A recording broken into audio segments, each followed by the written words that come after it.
So today we will first try to solve this problem. We will try to understand if there are any queries and difficulty in getting the solution for this problem, and then we will move further. The problem number 1: a small project consists of following activities. Construct a network diagram for the project and identify critical path and project completion time. The activities are not given in the form of letters. The activities in this case, they are given in the form of numbers. So there is no question of whether my numbering will be correct, how to give the numbers and all. Directly you have been given the activities as numbers, and the duration for each activity in terms of days, it is mentioned in the second row. So simply look at this problem and try to construct the network diagram for this.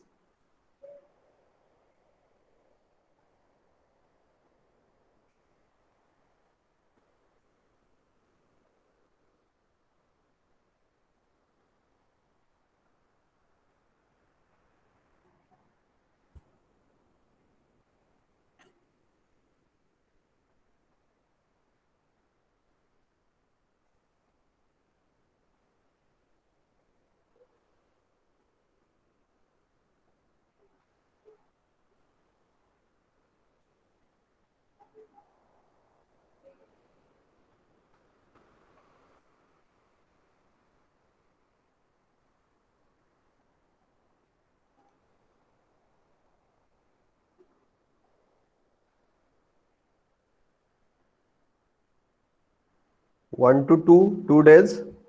Two to three activity, there are 4 days. Two to four, 3 days. Three to five, 2 days. 4 to 6, 1 day. Then 5 to 7, 2 day, 2 days, and 6 to 7, there are 3 days. So what will be the start number and end number for this network? 1 Start and 7. event 1 to 7, correct? Start is 1 and finish event is 7.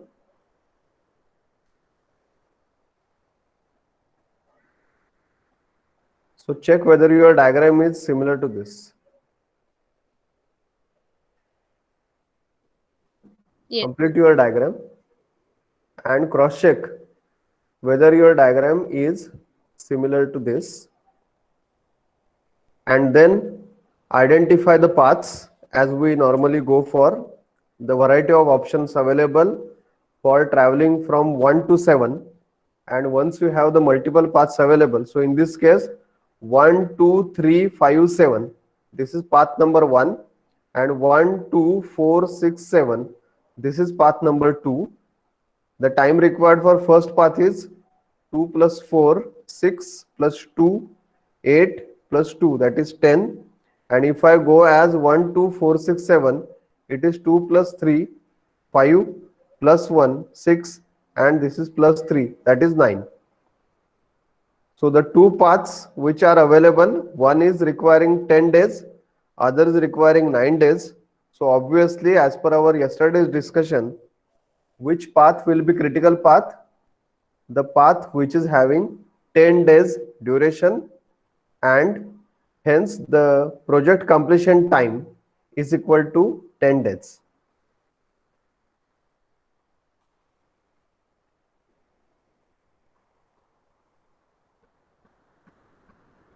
So check whether you have got the same answer.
Just tell me once your work is completed.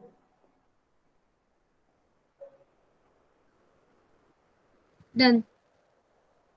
Is it matching? Yes, sir. What about others? Yes, sir, matched. Matching. Okay, good.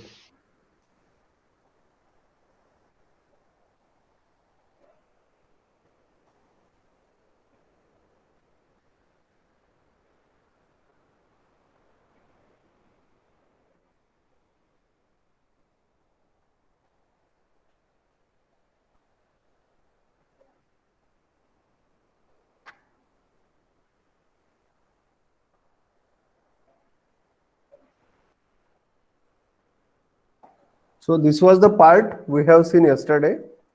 I hope for others also the work is completed and your network is exactly similar to this.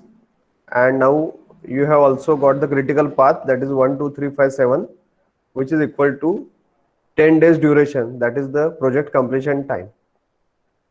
So if you solve all these 10 problems which have been given, then your all doubts, your all concepts with respect to drawing the network, numbering the network, determining the critical path, subcritical path, critical activities, non-critical activities, and getting the project completion time, that work will get over. That entire concept will get clear. Okay. So should we move to the next concept now? Yes, sir. Okay. So the next concept, like in this case, we are going for determining the critical path based upon calculation of this time or the project completion time for different paths. But if you have a complex network, now in this case, some limited number of paths are available. So we can go for listing down all the path, and also we can list down the time required for each path and then get the critical path for this particular project. But when you are not, or your network is very large, you have so many activities, it becomes difficult to go for calculation of the, or identifying the various paths, and then based upon the calculation of time required for each path, determining the critical path. So for that purpose, there is another method, or actually this is called as critical path method. In this critical path method, the activity times, they are calculated with certainty. For each activity, we try to determine two important time estimates. One is called as earliest start time and another is called as latest finish time. So you can note down somewhere two important time estimates. For each activity, we have to calculate. One is earliest start time, that is capital EST, and second, it is latest finish time, which is capital LFT. They need to be calculated. And then the path which is having longest time sequence will be called as the critical path. The length of critical path determines the minimum time in which the project can be completed. The activities on critical path, they are called as critical activities. So that part we have seen yesterday also. Critical path is the longest path. Okay. But you see the second sentence also. Critical path gives us the minimum time which is required to complete the project. So you may feel that once we are saying it is the longest or maximum time duration among all the paths, and other side we are saying it is the minimum time required to complete the project, correct? So exactly what is. So if I consider the multiple options available, then from them the path which is having maximum time, that is critical path, that is for sure, because we are comparing with the different paths, and then the longest time sequence or the path having highest time period, time duration to travel, that is your critical path. But when I say critical path is nothing but the minimum time required. So sometimes determine the critical path and also determine the minimum time for completion of the project. So when I say minimum time for completion of the project, it is nothing but the time duration which is required for critical path, and this particular critical path duration we call it as the minimum time required to complete the project. Just if we take the or okay.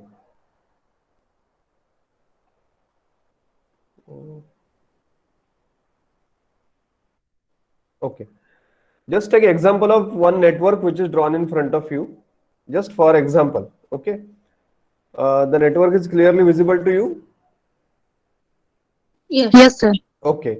So now in this network, you can see the path which is shown with double arrow. It is your critical path, correct? So in this case, this is from some book where the convention is it starts with 0.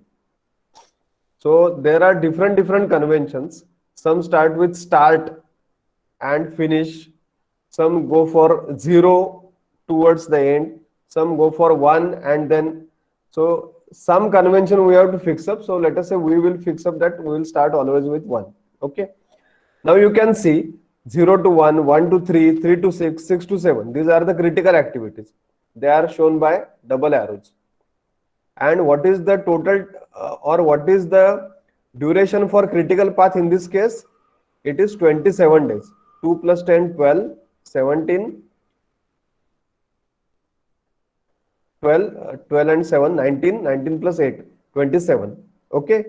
Now, if you imagine that any of this critical activity gets delayed by 1 day, then what is going to happen? Instead of 27, this will require 28 days, or it may require 29 days if it is still getting delayed. So the minimum time it is requiring is 27 days, because each activity which is critical, we will assume that if it completes on time, then within 27 days the project can be completed. But if it gets delayed, the total project duration may go on exceeding, but there are very you can say fractional chances that the project will get completed before this. So that's why we say critical time is the minimum time required to complete the project. Okay. Now there are certain points which we need to understand in this critical path method. What we have said, we have to calculate 2 times, that is earliest start time and latest finish time. Okay. Now how to calculate this and all, just we will go for that discussion in the upcoming discussion what we are having. Now this CPM methodology, how to go for application of this critical path method. So point number 1 or step number 1, it is calculate the time schedule for each activity. It involves determination of the time by which an activity must begin and the time before which it must be completed. So when we are calculating this ES time and latest finish time, those 2 times indicate that the earliest time you can start with an activity and the latest time by which the activity will get completed. So these 2 time estimates are important. Once you have this earliest start time and latest finish time, then 2 more times we have to calculate, that is earliest finish time, latest finish time, and then there is a concept of float which is based upon this EST EFT, LST, LFT. So what is that calculation? We'll discuss in the subsequent part. So the first step in critical path method to be applied for network analysis is we have to calculate the time schedule for each activity, and we have to calculate 4 times: earliest start time, earliest finish time, latest start time, and latest finish time for those activities. Then calculate the time schedule for completion of entire project. That is second step. So once you have calculated the start and finish time for each activity, we have to go for calculating the time schedule for entire project completion. Then step number 3, identify the critical activities and determine the critical path. Okay. So the critical activities are those which must be started and finished on schedule, or else the project may get delayed. If the critical activities are getting delayed, the entire project will have delay in its completion. The path containing these activities is critical path, and it is the longest path in terms of duration. So that this regarding critical path we have already discussed in previous session also. Okay. So these are some of the steps. One is calculation of EST, EFT, LST, LFT. Earliest start time, earliest finish time, latest start time, latest finish time. Then calculation of time schedule for entire project, finding out the critical activities, determining the critical path, and the critical path duration, which is the longest path in terms of duration in that network. Now, how to go for calculation of this EST and LFT, which is most important. So you should concentrate on this particular part, how to go for calculation of EST and LFT. So I hope the EST definition is visible to you. EST represents the time at which an activity can begin at the earliest. So at what earliest point of time an activity can start? This particular time is given by earliest start time. It assumes that all its preceding activities start and finish at their earliest time. So whatever activity you are considering, it assumes that the activities which are before it, the activities on which it is dependent, they all have started and finished at their earliest times, and that's why we are assuming that this particular activity will begin at the earliest. Now, how to go for calculation of this EST? So I have highlighted some words. The EST is calculated, earliest start time, it is calculated by successively progressing from left to right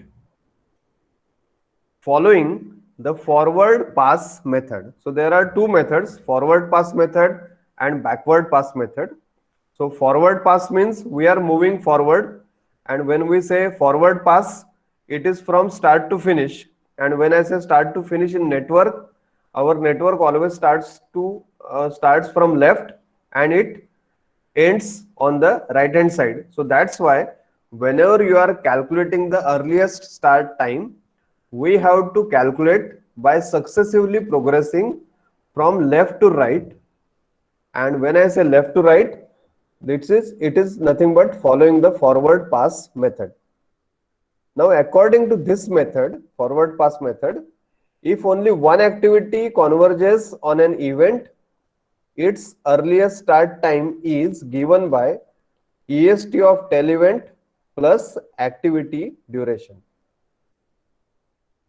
According to this method, if you have only one activity which is converging at that particular event, its earliest start time will be earliest start time of tell event plus activity duration. And if there are multiple activities converging on an event, EST we have to calculate by all the path, and then highest value we have to select. So let us try to understand this by a small diagram.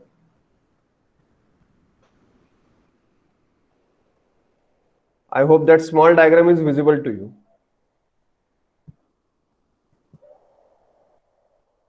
Now, if you see how many events are there in the diagram which is in front of you, 3. 3 events are there. That's correct. Now, these 3 events, what we say, we have to move from left to right. So we will start with 1 and then we'll move in the rightward direction.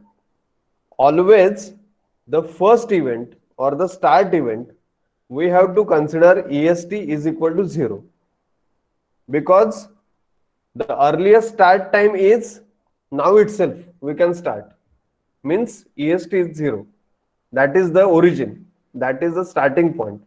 So that's why EST for event number 1 or EST for your start event is always equal to 0. So you can note down somewhere, EST for start event is always equal to 0. Okay, so that's why here we have written that EST is equal to 0 for event number 1. Now, if I consider activity 1 to 2, at event 2, how many activities are converging? Only one activity, that is 1 to 2. No other activities are coming. So if I want to calculate the EST at event 2, then this EST will be equal to EST of tail event plus activity duration. So that's why this will be 0 plus 15. So EST is equal to 15. I hope you have understood. When you are calculating EST, rule number 1, you have to take the EST for start event as equal to 0. We have to move from left to right in the forward pass method.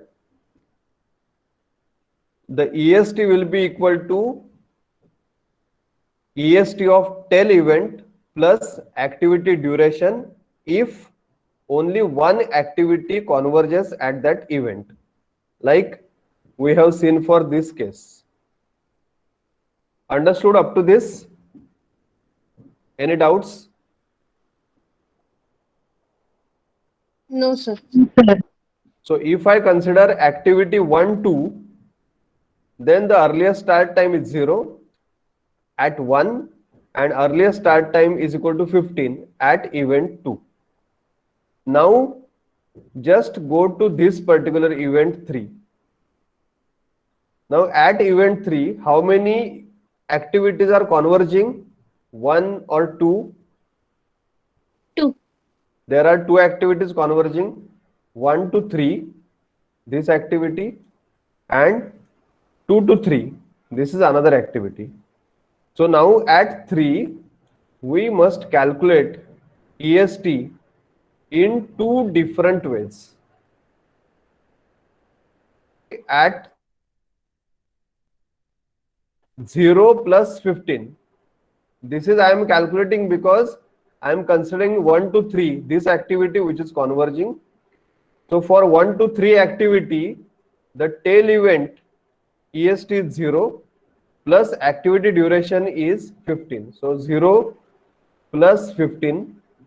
So I am getting the first EST, that is equal to 0 plus 15 equal to 15.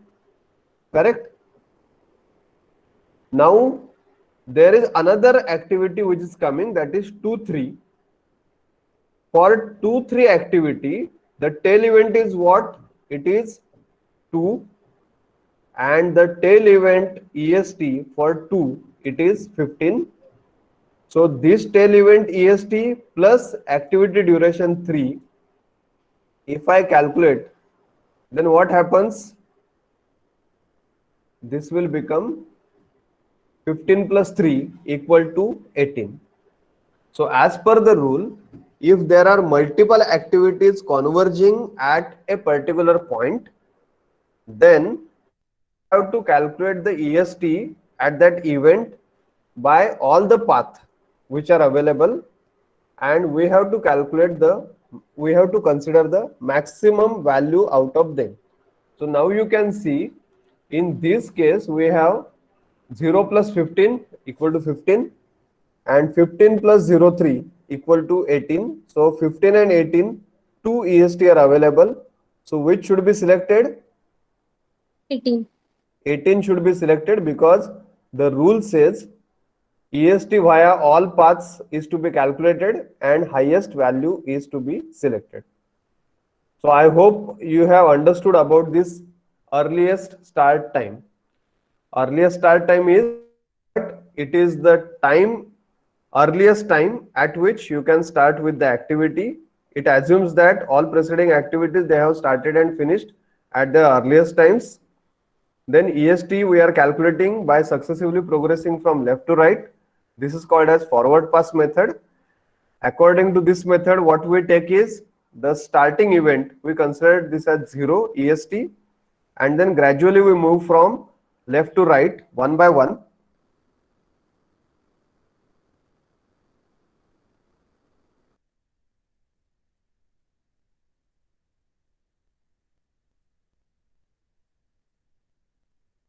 In this particular case,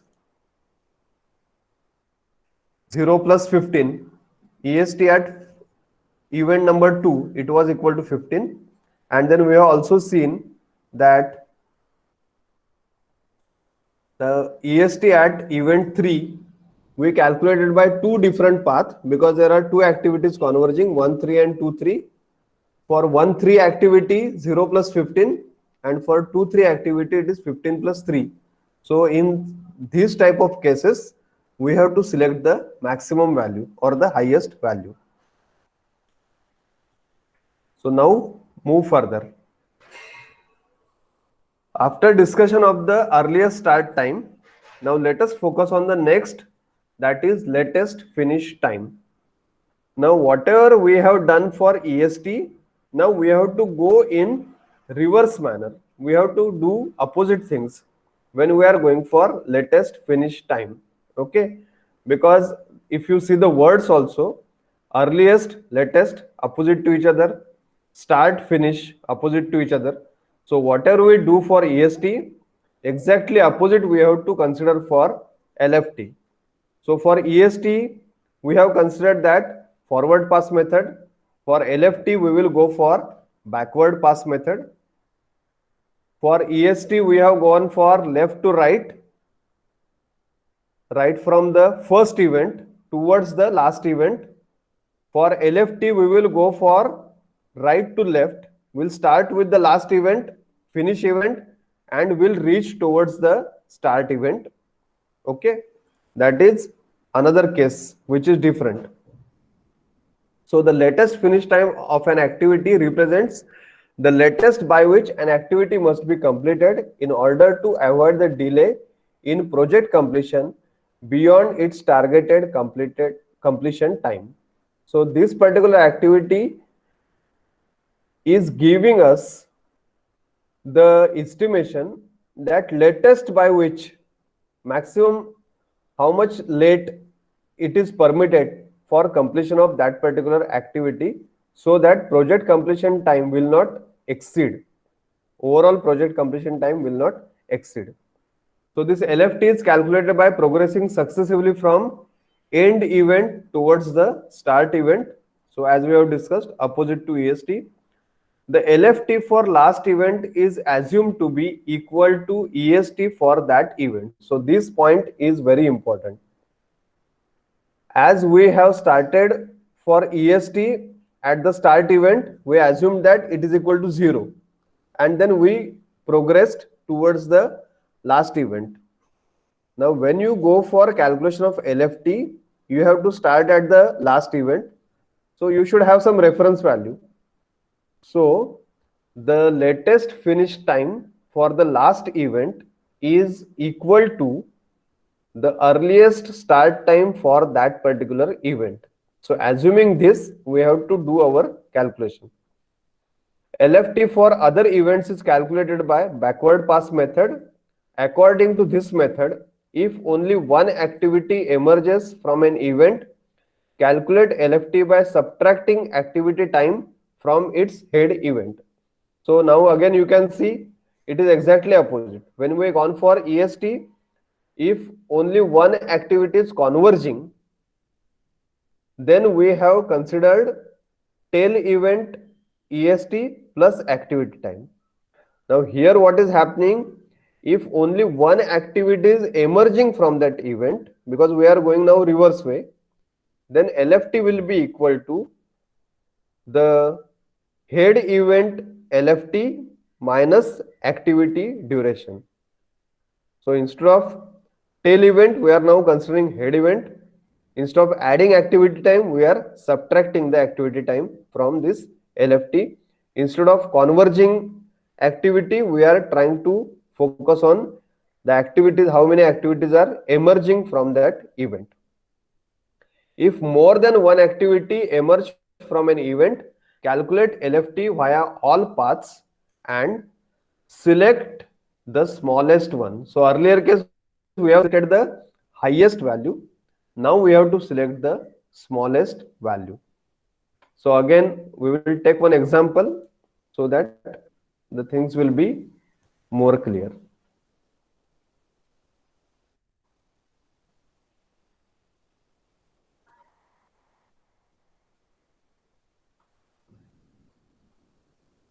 I hope the diagram is clear, which is in front of you. How many events are there total in the given diagram? Four. There are four Four. events. Okay. So let us assume that, okay. So let us assume that EST for this last event is 54. So what we say, we have to start with the last event, that is event number 4 now in this case. And the first thing, reference value, we should take it as LFT is equal to EST. So since at event 4, my EST is equal to 54, I have taken this LFT also equal to 54. So that is our rule number 1. We have to take into account the last event. At that last event, whatever is EST value, we have to consider the same value for our latest finish time. Okay. And then we have to go in the reverse direction, backward direction. So earlier EST we gone for 1 to 2, 1 to 3, 3 to 4 likewise. But now in LFT we will go for 4 to 3, means from head towards tail, head towards tail likewise. So now you can see, if I want to calculate the LFT at event 3, this event, then how many events are emerging from this 3? How many activities are emerging from 3? 1. It is only one activity, that is 3 to 4. Okay. Since only one activity is emerging from this 3, the calculation is easier. Simply what we have to do is LFT for head event minus activity duration. So what is the head event? 4. How much is the LFT? 54. What is the activity duration? 14. So 54 minus 14, my LFT is equal to 40. Reverse way. Okay. Understood this first? Point Yes. number 1, directly switch to the last event. Consider EST equal to LFT. Then move backward. One by one, take one event into consideration. We have taken event 3 because after 4 what we have is 3. Reversely, at 3 only one activity is emerging, that is 3 to 4. So calculation is simpler. Only once we have to do LFT of the head event minus activity duration. So 54 minus 14, LFT is equal to 40. Now let us consider the next event as event 2. Now what you observe at event 2, How many activities are emerging from 2? Again, only one activity, that is 2 to 3. This activity. What is the LFT at head event? That is 3. Now LFT is calculated. It is 40. 40. And how much is the activity duration? It is 3. So the LFT at event 2, it is going to be head event LFT 40 minus activity duration 3, that is equal to 37. Understood? Yes. Now let us move to the last event. That is, last event means as far as our calculation is concerned, actually it is event number 1, start event. So after 2, we have moved to event number 1. Now at event number 1, how many activities are emerging? 2. There are 2 activities, 1 to 2, 1 to 3.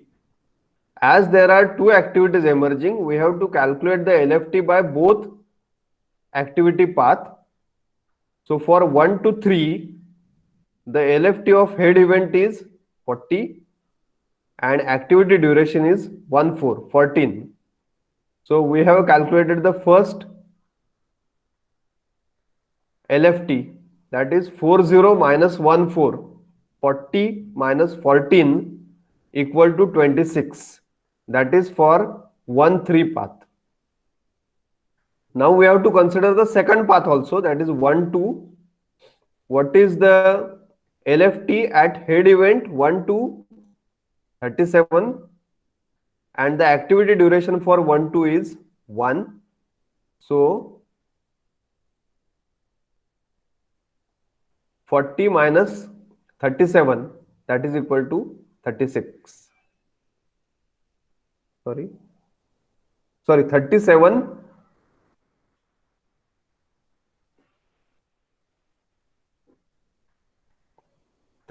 minus 1, that is 36.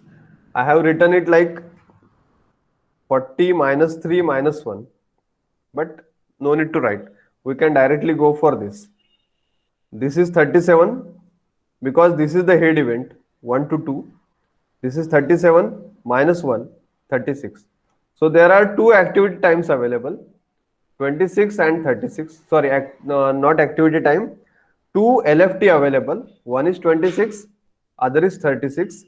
What the rule says, select the smallest one. So out of 36 and 26, we have selected 26 as the LFT for event number 1. So is it clear to you? This Yes, part, sir.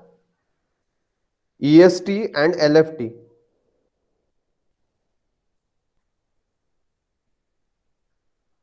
Yes. Yes, sir. Okay. Okay.